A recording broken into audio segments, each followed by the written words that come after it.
Today I'm going to be showing you a tool which allows you to open pretty much any vault door regardless of whether you know the code or not. This tool was published in the Steam guide section by the author Lior, so all credits go to him. I'm gonna go ahead and link his guide down in the description box below so you can go ahead and show him some love in his guide. This tool could be quite useful for some people, and I'm going to be showing you here how to use it. But first off, of course, we'll want to use a vault here to show how this works, of course.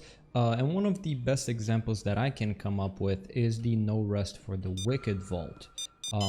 Alright, so as we can see here, we've got 4 different smudged numbers. In case you didn't know, you can just walk up to the vault and you will see which buttons were pressed by the AI, so we can figure out what the code could be. The 4 numbers that were pressed were 1, 3, 5, and 6. So how can we figure out what the vault code is? Now the first option, of course, if we weren't using this tool, it would require us to go back upstairs, mask up, have to grab an executive, bring him all the way over here, risking getting caught, on top of having to mask up, bring him over here, we'll have to toss him on this monitor. Then after we do that, we'll have to grab the executive, hide him somewhere, tie him up, go all the way back upstairs again, and we gotta figure out the vault code in front of all of those workers that are sitting right upstairs. Let me go ahead and show you. So if we didn't have this brute force tool that I'm going to show you now,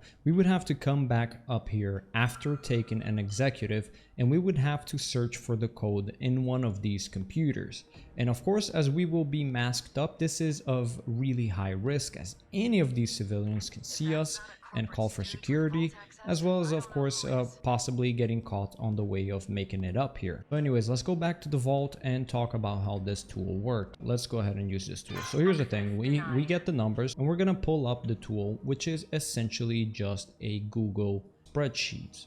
Essentially, you want to type the amount of pressed buttons in the blue box. In this case, it's 1, 3, 5, and 6, so it's 4 numbers. It was already that.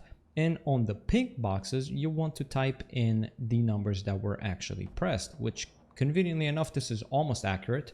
But in this case, it's 1, 3, 5, and 6 rather than 1, 3, 4, and 6. So it's 1, 3, 5, and 6. So these are all of the possible codes that could work for opening up this vault. Now, of course, this might take a little while. But what we can do is we can go number by number until we manage to type in the right number.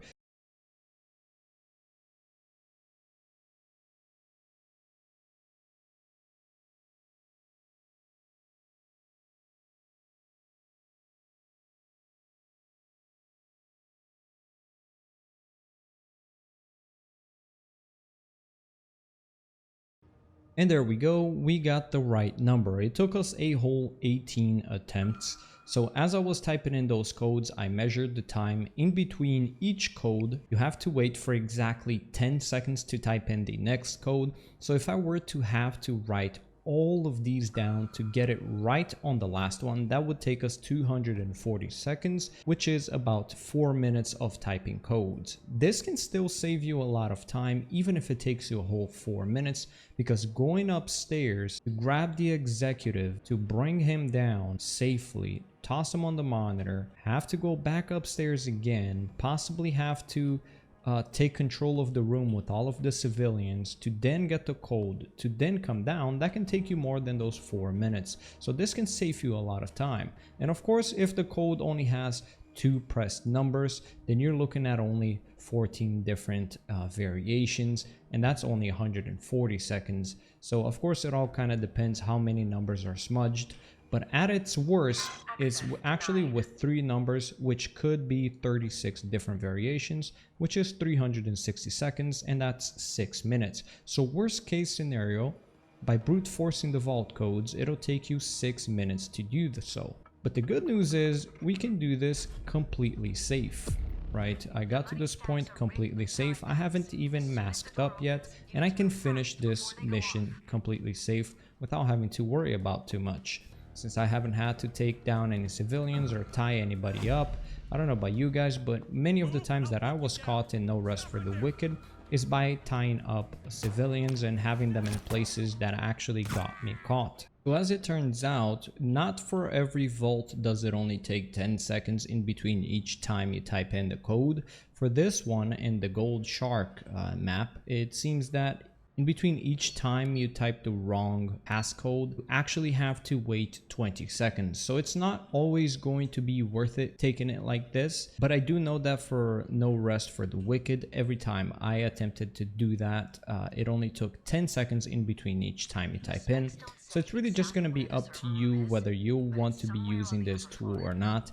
And this right here is worst case scenario. We got 3 digits, and in this map, it takes quite a while for you to be able to reset this timer here so that we can type in the next code. So it's going to be up to you to decide whether this is going to be a tool that's going to be worth it for your personal preferences. Personally, I rather just go around the map and play it and figure out the vault code the hard way, but this could be a very easy way to complete maps with minimal risk. So if that's the approach you're willing to take, then this tool could be very useful for you. I'm going to go ahead and link this tool in the description box below. Feel free to download it and feel free to thank the creator for making this tool. This is a quite useful tool for some maps more than others, but what you can't deny is that this is indeed one of the safer ways to go on about beating these maps. It would just in some cases take longer, but in some cases it wouldn't. For No Rest for the Wicked, it seems like this is quite a bit of a time saver actually. So I guess it's just really going to come down to the map and of course the amount of smudges that you get in the so I am going to keep going here until I crack this open, and I'll tell you how long it took me. And there we go. So that took me 11 minutes to crack open. Personally, I don't think that's worth it for this map, but for No Rest for the Wicked, I still believe it is worth it. For the Dirty Eyes, we're also looking at oh, okay. Anyway, for Dirty Eyes, we're also looking at a 20-second rest in between each code you type. So it does take quite a while to be able to complete it. I mean, for this one, it took me a little less. It took me about 3, 4, 5, 6, 7, 8, 9 times 20 seconds. That's 180 seconds. That took me about 3 minutes to complete. So in some cases it may be worth it, in some cases it may not be worth it, but nonetheless I think this is a good tool to have in hand in case you want to play these heists as safely as possible. But I do not see any other case scenario which can be as good as No Rest for the Wicked. As No Rest for the Wicked, opening up that vault is incredibly dangerous to do so. So if you can just tuck in there in the corner and slowly type in the codes, you will eventually open it. If you guys find out any other map that this is a beneficial tool to use, then let me know in the comment section below. But that's about it for today's video. I hope you guys enjoyed, and I'll catch you on the next one. Peace.